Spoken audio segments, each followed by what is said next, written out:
Hello, hello, hello, hello. Good morning.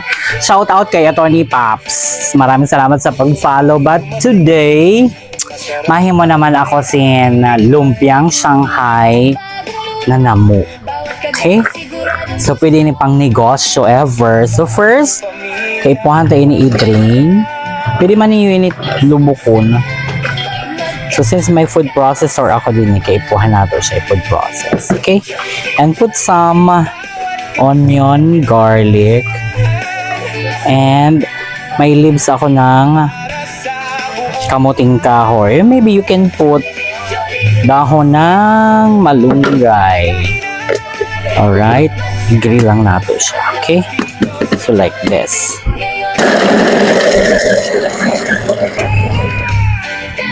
Okay. So just one more. Na food process na natin, and look at the mixture. It's so beautiful. Then we're going to put 2 eggs. Yan, for the mixture. Yan. Then I have here pepper. The whole paper. Here. We will mix this together. Some salt, a little salt. Yeah. So mabango. Yeah. And look at that. So pwede ni pang negosyo na lumpiang Shanghai. Particular na di nagkakaon bagaan mga bata sing gulay. And wow, it's beautiful. Then you mix like this. So maski dili mo na siya butangan sin flour kasi consider that the namo is a binder together with the egg. So usually nagbubutang lang kita sin harina or cornstarch as a binder para magkupot siya together. However, this one kuputo na siya so mabalot ka na lang sa kanya to make it beautiful, and we will try this to cook. Okay, let's try. Okay, I have here lumpia Shanghai molder. So one is, we put this over here. Okay, and put a little of mixture. Just that. Okay, that one. Ganon. O, diba? Easy roll.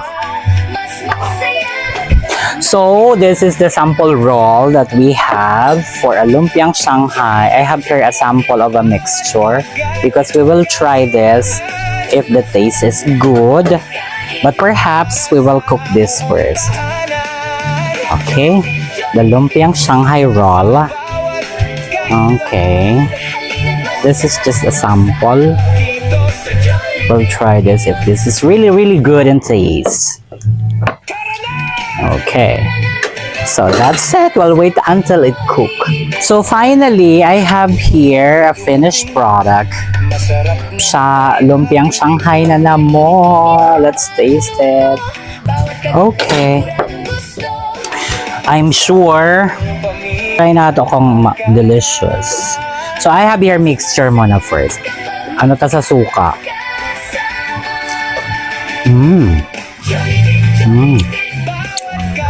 Maski mixture lang. So ito niya. Suka.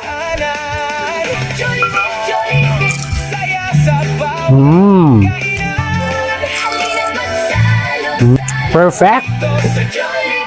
So yan mga ka-Jollibet. Maghimo na kamo sin lumpiang Shanghai na namo. Pwede niyo ilagay ini sa plastic. Yan. Okay. Isara lang sa niyo ini sa plastic like this. Okay. Na ato lumpiang Shanghai. So mga ka-Jollibet, ito na ang ato lumpiang Shanghai na namo. So nalapanihimo niyo maghimo mga kamot sin lumpiang Shanghai na namo. Maraming salamat. Thank you for watching, and please subscribe to my YouTube channel, Jollibet, and I love you all. Shout out to all of you. So So yan ang ating recipe for the day.